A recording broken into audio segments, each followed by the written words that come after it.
We haven't built a civilization that moves forward. We have created generations that are mentally and psychologically broken. There's a gap between what the state wants and what the people are living through. This is why Islamic jurisprudence failed to solve society's problems. They made ancient jurisprudence the religion. The religious movement failed in government management. How do you face this kind of discourse? There are even those who have threatened to kill you. Why do they attack us day and night if we're elitists living in salons?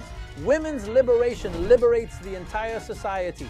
No independent reasoning where a text exists. This is a flawed jurisprudential rule today.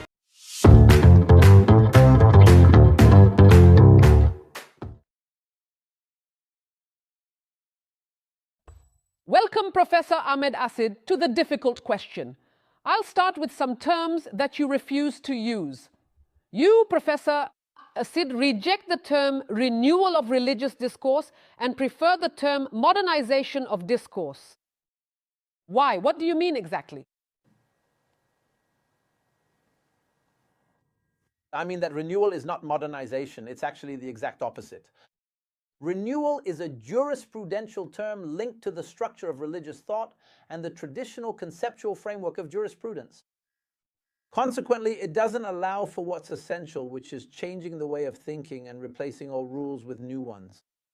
Renewal happens within the same old framework and using the same rules created by jurisprudence since the 2nd century of the Hijri calendar.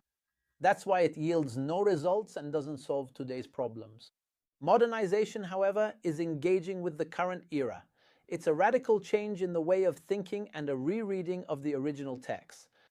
Not in light of what ancient jurists said, but in light of our reality and the sciences of our time as well. So, Professor Assid, it's as if you're telling Arab governments in general which adopt the renewal of religious discourse that they're wrong and must modernize it. Is that the message you're sending them? Of course, because the proof of what I'm saying is that dozens, even hundreds of meetings have been held in North Africa and the Middle East about renewing religious discourse, yet it hasn't been renewed. Instead, it has become more radical and regressive because the word renewal means returning to the original source and canceling all developments considered innovations, according to the report attributed to the Prophet, which says that God sends at the turn of every 100 years, at the turn of every 100 years. How can someone renew people's religion by taking it backward to its original source? This way, there is no progress. We haven't built a civilization that moves forward. Instead, we've built something that spins in a vicious circle. We won't escape this cycle through renewal, but through modernization, a revolutionary act that brings us into the present, allowing us to embrace the data, developments, and achievements of our era. In your opinion, is this why extremist discourse remains a popular commodity among the masses, as you always say? Of course, because if we do not change the way people think and also the underlying rules and structures that guide our patterns of thought, then that kind of deviant thinking will continue to prevail. You will notice, for example, that the religious movement failed when it came to governance, whether in Morocco, Tunisia, or Egypt. Between 2011 and 2020, it was a total failure, but that didn't stop the continued spread of the ideas they had previously promoted, because we caused the political experiment of the Muslim Brotherhood to fail. But we didn't defeat their way of thinking, which is still spreading. Why? Because we haven't achieved a decisive transition to democracy, which is the real cure for extremism and religious fanaticism. We also haven't seriously fought poverty and marginalization, so pockets of poverty still exist in every country in our region. At the same time, we haven't reevaluated the educational curricula and systems which have remained outdated. They propagate the same way of thinking, and they don't allow scientific thought to spread. But if you'll allow me, Professor. Or modern awareness. But Professor Assid, in more than one interview and dialogue, for example, you said that some religious texts are no longer applicable today, and you also said this at the start of the program. What do you suggest? Should these religious texts be sidelined?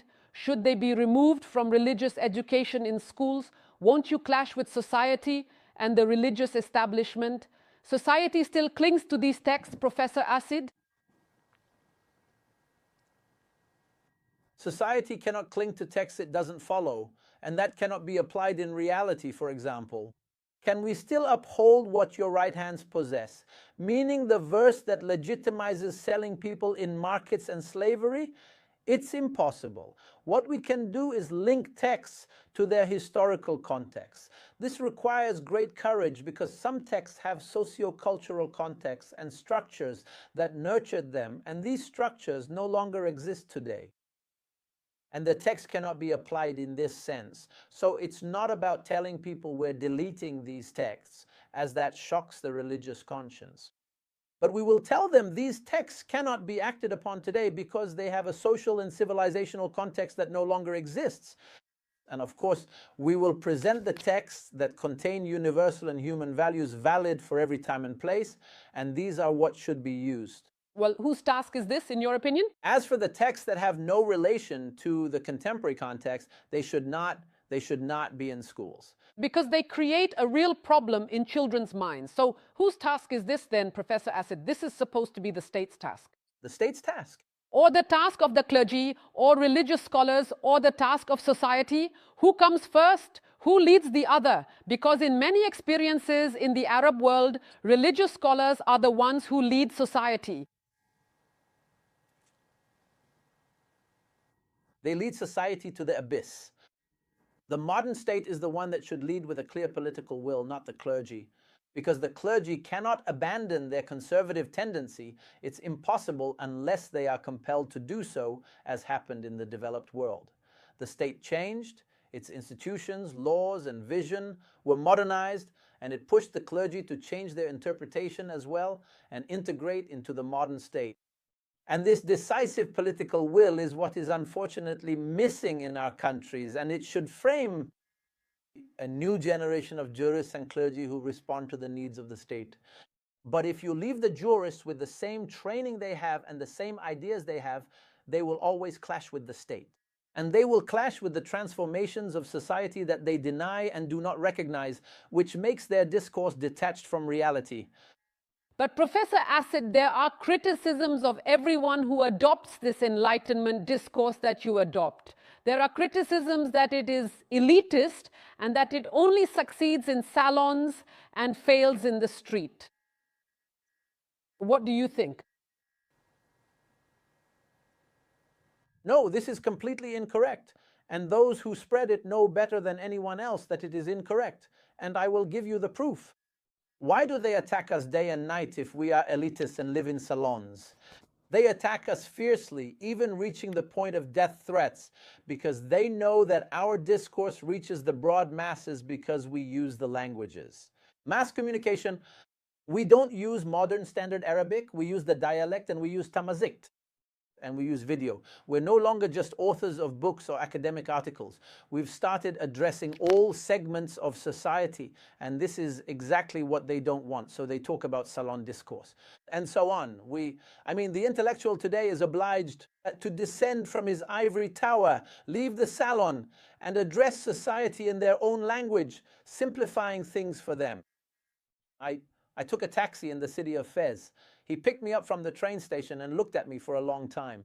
And he said to me, "Are you Professor so-and-so?" I said, "Yes." He said, "I thank you very much because you explained the matter to me that I hadn't understood since my childhood. This is something very wonderful." What was it? Is this a salon conversation? What was the issue you explained to him? What did he thank you for, Professor Assid? What was the issue you explained to him, as this person you met says? The issue I explained was regarding some shrines in his city that were fabricated, meaning they aren't real, but historical texts indicate they were created for a political need at that time, centuries ago. And that, in fact, there is no one in that shrine. And he mentions that since his childhood, he was being led to that place to visit it, and so on, which spreads superstition in society and prevents people from realistic and scientific thinking. Professor Assid, allow me. So, when you present historical data, bring texts and simplify them for people, they understand. They understand? Yes. But at the same time, I mean, some have thanked you, but according to my research on some materials while preparing for this episode, I found that many attack you and even hold you responsible for spreading what they describe as vice and secularism. I mean, how do you face this kind of discourse? There are even those who have threatened to kill you. These people live in fragility, meaning they are in a state of weakness. And this weakness is because what I say is their reality. When I talk about individual freedoms, they all practice them in their daily lives, yet they address society with a hypocritical discourse. I am exposing their hypocrisy. So their weak point is that my discourse is the discourse of their actual reality.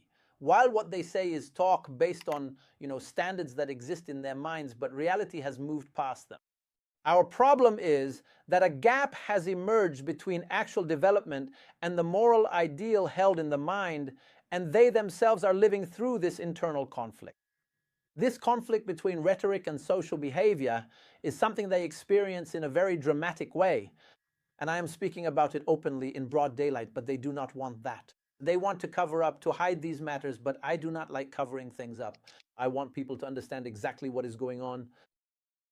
If you'll excuse me, Professor Assid, first of all, I apologize for the constant interruptions, but I am truly enjoying what you're saying. But at the same time, I must also present the views of other parties to you.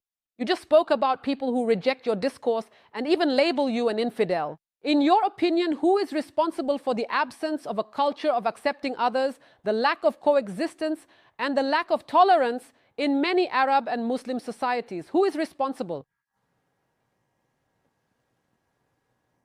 That is the fundamental question. The responsibility lies with the educational system and the style of upbringing within families.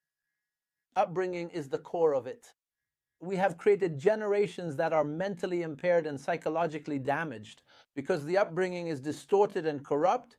It doesn't teach people how to belong to their reality and to their era. It doesn't teach them how to be free, nor does it give them the courage to say what they think, honestly and without hypocrisy. It doesn't teach them to respect science. On the contrary, it teaches them to belittle science and glorify myth. If we change our approach to upbringing, whether in the family or at school, we will have a sophisticated society. Right now, in Moroccan society, there is a dangerous racist discourse regarding skin color. Following the football matches in the AFCON, the games left us with the dangerous racist populist discourse against, dark-skinned people from sub-Saharan Africa. Where does this racist discourse come from after we organized, a very sophisticated and wonderful AFCON tournament? Social awareness is not at the level of what the state has done because the state did not prepare that public to be at the level of its actions. And this preparation comes through quality education and through the family. So you blame the state, Professor? Family awareness. So there is a gap. Unacceptable. There is a gap between what the state wants and what the people are experiencing. Oh, of course, because it must radically change the educational system so that we can have a good system. As happened in Singapore, South Korea, and Rwanda, all these nations rose up and succeeded thanks to quality education that built citizens with modern awareness, rather than living torn between the past and the present. We must work on healing the rift within our souls and mindsets. Professor Ahmed, let us now put women at the heart of the discussion. As I mentioned earlier, you are a leading advocate for women's status in the Arab world. You have said in previous programs that religion is the biggest obstacle to women's liberation. Aren't you confusing patriarchal authority with religion? Because, as you know, Professor Ahmed, Islam is what gave women their rights and protected their dignity.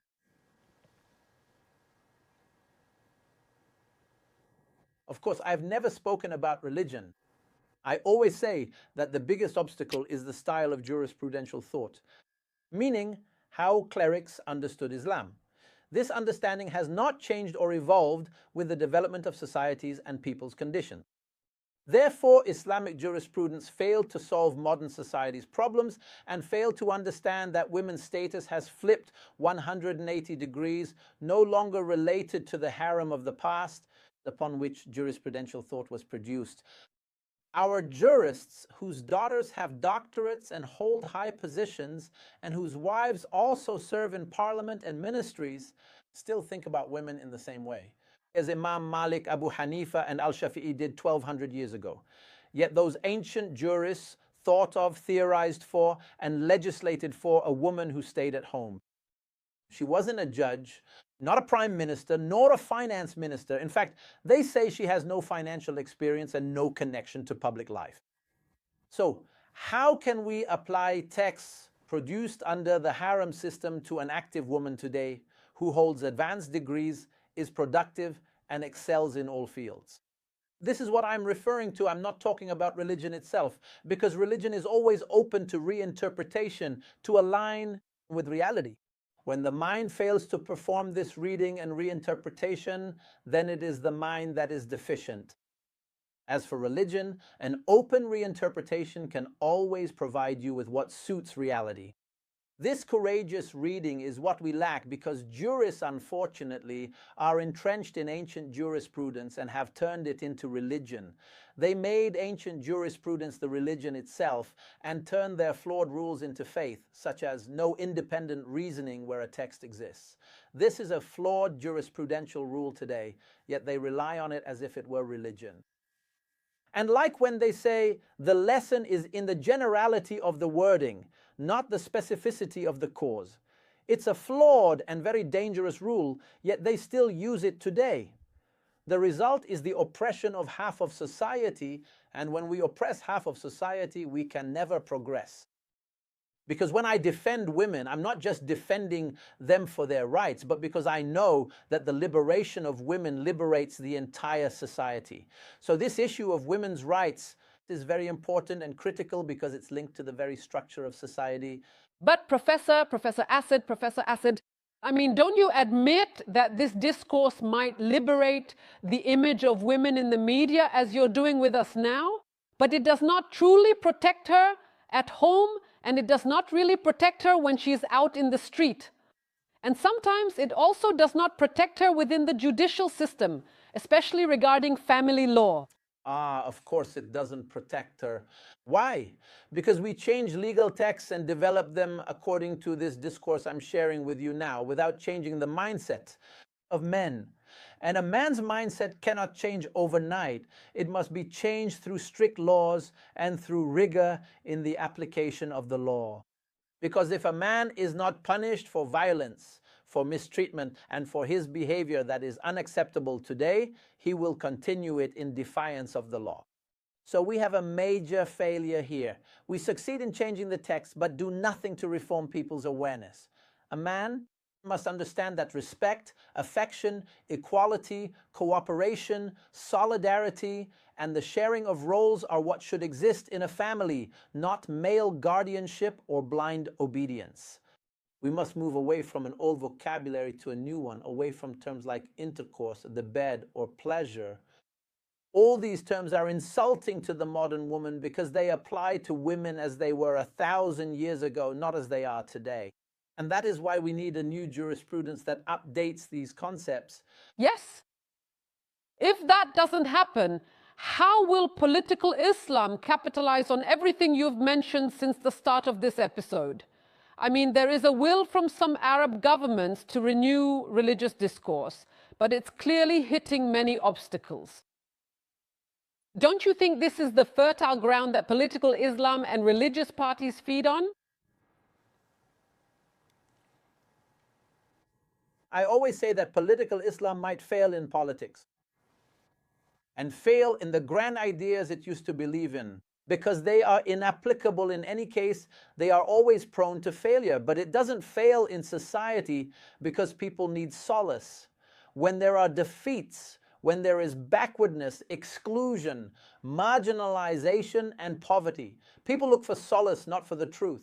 And solace comes from violent ideologies, because that violence reduces their psychological tension and makes them delude themselves into thinking they believe in something that saves them.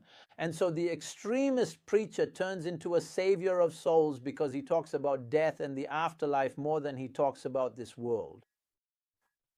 But But a successful transition to democracy is the real solution that will end the myth of political Islam. When a citizen feels dignity and feels that their social, economic, political, and civil rights in general are accessible and available to them, they won't listen to extremist discourse. On the contrary, it will seem very strange to them and won't serve them or their interests. So we must move from a culture of psychological solace to a culture of serving the citizen. Yes, but Professor Assid, allow me here. And giving them all the rights they deserve. Outbidding, I mean, of course, there are some exceptions. We're not talking about all Arab countries. You find that some governments outbid the Islamists and try to outbid this religious current to show that they truly represent Islam. Don't you think the dilemma lies in this very point, that governments try to outbid the religious current and sometimes become even more extremist than it is? Do you know what the result of this outbidding is, madam? It is the enslavement of an entire people. When a ruler outbids religious extremists, it leads to closing all outlets and doesn't allow their society to develop. To stay in power, they sacrifice an entire society. You remember, for example, how a ruler in Sudan killed a brilliant Islamic thinker like Mahmoud Taha just to appease or outdo the extremists. He declared the application of Sharia, while Sudan needed real development, not Sharia. It needed democratic laws, and what that former ruler did is still continuing today in the current chaos, where Sudan has never risen and has not found its way toward development. So the exact opposite is what should happen. It's not about outdoing extremists on religion, but rather about putting an end to the use of religion in the political sphere.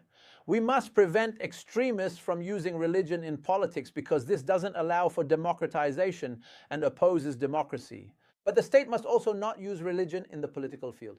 In this way, understanding religion in a scientific, advanced, and modern way will become possible. Right? As for using it for political gain, it never allows for the development of religious thought. Let me tell you a little story about an astronomer friend of yours who lives in Norway. He is actually Moroccan-Norwegian.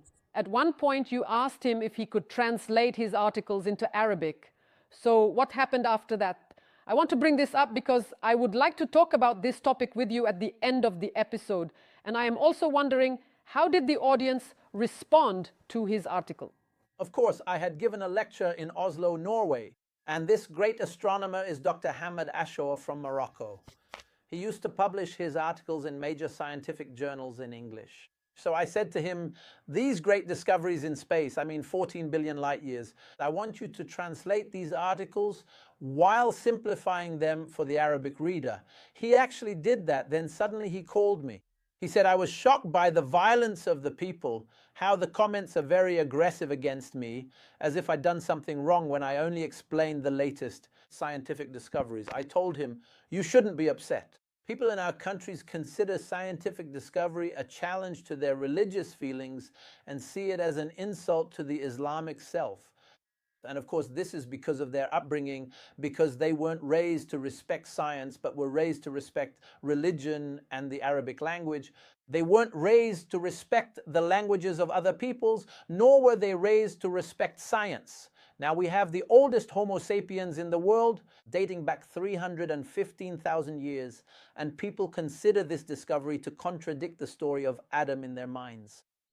What does the story of Adam, which is a religious narrative, a matter of faith and belief, have to do with science and archaeological research, with tangible evidence and very advanced methods? So, Professor Assid, we have a flaw here. And this flaw, I say again, is a flaw in education and in the way we raise our generations. What you said happened to us on the program when we hosted an important physicist, the Kuwaiti Youssef Al-Banai. And we also received the same accusations from some groups, of course, who did not want to understand that he was speaking from a scientific standpoint. One last question for you, Professor Assid. Freedom of belief, do you think it is a guaranteed right in the Arab world, or just a nice clause found in texts and constitutions? For me personally, I believe that Morocco took a big step since March 2014 when it signed. that is, in Geneva, a UN resolution that mandates respect for freedom of belief, because since then, believers of different religions in Morocco have been living in a better situation than before 2014. And freedom of belief is the mother of all freedoms. Whoever denies it or does not want it cannot be free in their thinking and cannot accept that others should be free.